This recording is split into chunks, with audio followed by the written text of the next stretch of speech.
Канал «Автозакордон» зимой и летом продолжает репортаж об автомобильном путешествии из Осло в Стокгольм. В предыдущих 3 сериях мы доехали из Осло до границы со Швецией и далее до крупнейшего озера Европейского Союза, которое называется Венерн. Эти серии можно посмотреть по ссылкам в описании. В этой же серии мы расскажем не только об озере Венерн, но и о других водоемах, которые образуют голубую ленту Швеции. Эта информация может пригодиться тем, кто устанет во время летнего путешествия. Ведь свернув с трассы всего на 10 километров, можно заехать на тихий пляж, отдохнуть и искупаться. В этой серии мы также покажем, как выглядит сортировка мусора в обычном доме в европейской стране.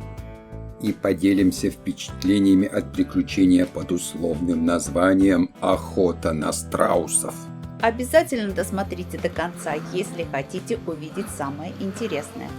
Мы остановились для ночлега в домике недалеко от трассы на полпути между Осло и Стокгольмом. Этот домик мы нашли в Airbnb и заказали проживание в нем за несколько месяцев до путешествия.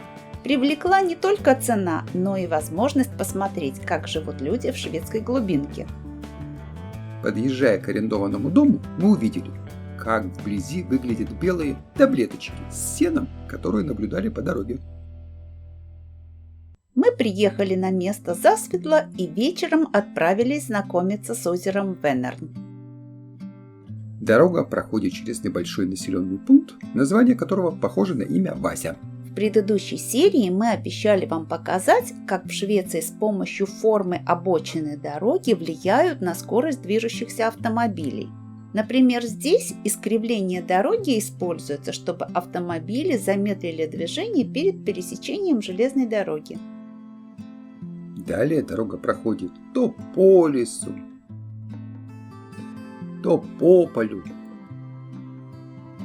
Нам периодически попадаются домики темно-красного цвета.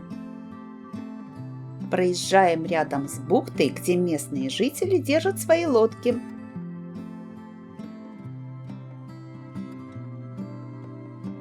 На очередной развилке дорог замечаем какое-то движение за деревьями и выходим из машины, чтобы рассмотреть происходящее.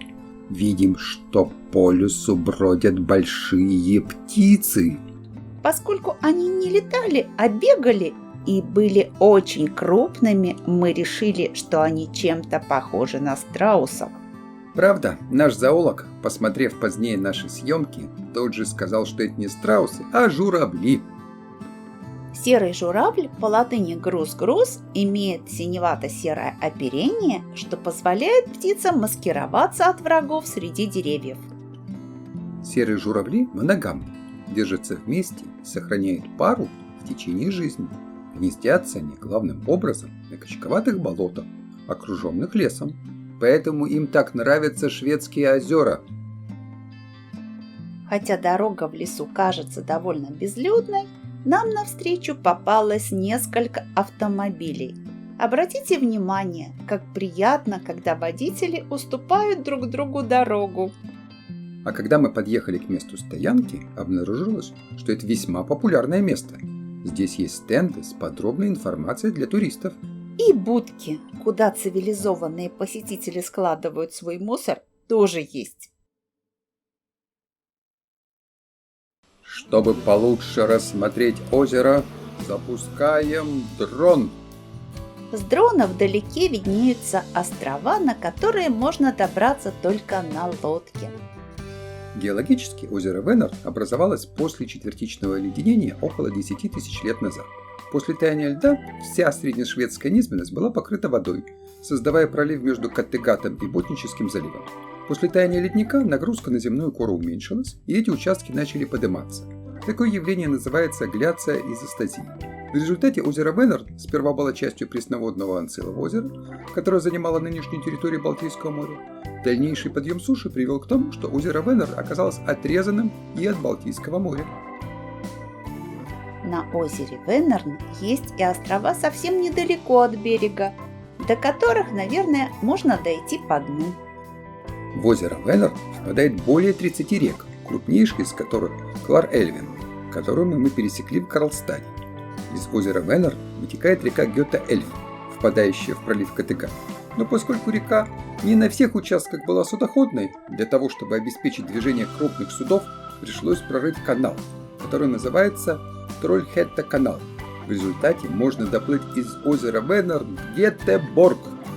Кстати, в Гетеборге экскурсии для туристов проводят по каналам, и вы можете увидеть это в нашем фильме. Трольхетта-канал был официально открыт в 1800 году. Вместе с Гёте-каналом и озером Венер они образуют водный путь длиной 390 километров, известный как Голубая лента Швеции, так как он, пересекая территорию Швеции, соединяет Северное море с Балтийским. На пляже можно просто отдыхать и любоваться закатом. И поплавать в озере тоже можно. Гёта-канал был построен в 1810-32 годах по инициативе адмирала Вальцера фон Платтена, чтобы иметь альтернативный водный путь и не платить пошлину за проход через пролив Эресунд между Балтийским и Северным морями. Кстати, если вы посмотрите на карту, то увидите, что название этого пролива и моста вроде бы пишется по-другому с буквой «Д» на конце, то есть Оресунд. И, возможно, решите, что мы допустили ошибку. Но дело в том, что эта буква в шведском и норвежском языках выпадает, по крайней мере, в конце слога. Теперь пошлину приходится платить за пересечение пролива Эресунд на автомобиле по мосту. О нашем опыте путешествия из Дании в Швецию по этому мосту мы рассказывали в фильме о Мальма. В 20 веке железнодорожный и автомобильный транспорт стали более экономичными. А по системе каналов можно совершить круиз из Стокгольма в Гетеборг через Шведские озера. Озеро Венер мелкое, и чтобы поплавать, нужно довольно далеко пройти по песчаному дну. В озере купаются местные дети и собаки. Над озером летают птицы, вероятно, чайки. Интересно, как меняется их цвет. На фоне неба они темные, а на фоне деревьев светлые. А если их рассмотреть поближе, то у них есть светлые и темные перья. Солнце на западе клонится к закату. В его лучах хорошо освещена береговая линия на востоке от нас, а деревья отбрасывают причудливые тени. На берегу растут самые разные деревья, и в солнечных лучах видна ярко-зеленая хвоя. На обратном пути от озера Венерн видим, что солнце уже садится, окрашивая Швецию в розовые тона. Останавливаемся возле двухэтажной смотровой площадки, построенной для наблюдения за птицами. На стендах сообщается, что здесь можно увидеть орланов, ястребов, чибисов, бекасов и других птиц. Вышка расположена на узком перешейке, ведущем на полуостров, который мы обследовали. Забираемся на вышку и пытаемся поймать птиц фотоаппаратом. Но нам попадаются коровы и насекомые.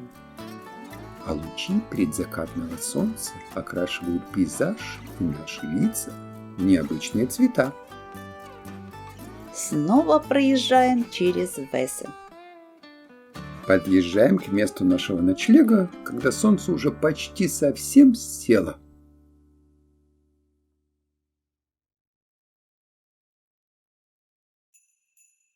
Утром внимательнее рассматриваем место, где остановились.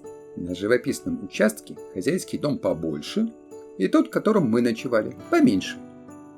Хозяйственные постройки, гаражи, грядки и теплицы для выращивания овощей.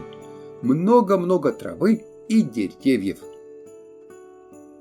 А за пределами этого участка поля с какими-то сельскохозяйственными культурами. Еще на пляже мы заметили, что он намного чище, чем пляжи на озерах в Украине.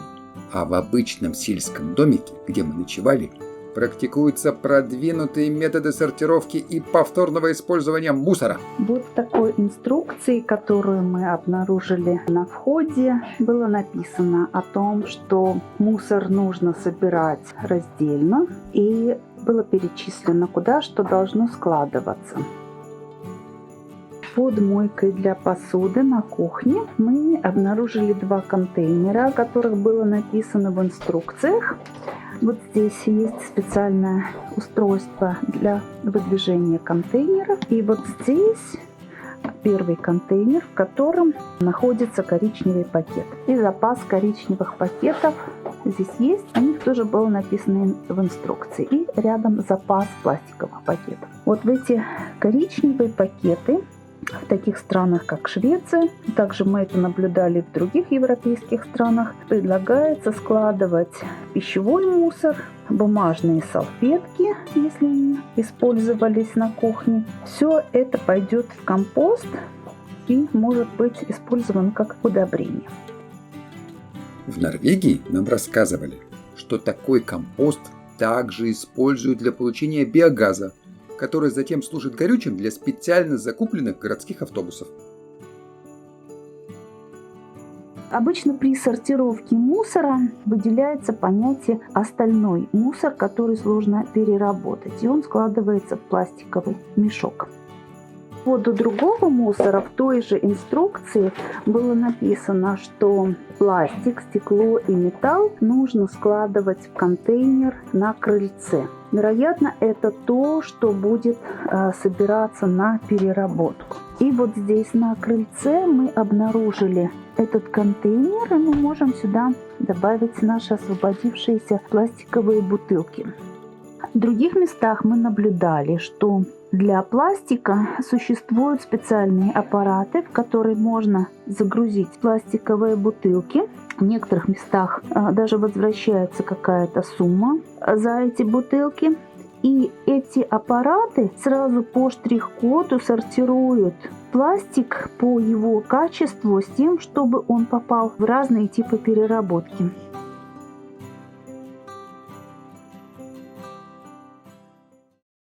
Выезжаем из места нашего ночлега на трассу и движемся в сторону Стокгольма. По дороге снова видим леса, поля и озера.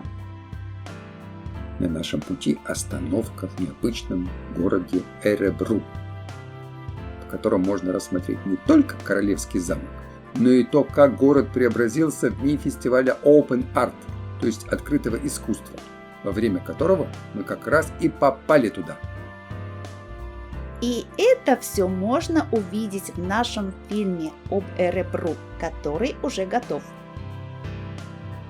Если вам понравились наши фильмы, ими можно поделиться с друзьями, которые сейчас живут или бывали в Швеции, или хотят ее посетить, хотя бы виртуально. На канале «Автозакордон зимой и летом» уже много интересных фильмов из 17 стран, а будет еще больше, поэтому подписывайтесь. До встречи в Стокгольме и других удивительных городах и странах.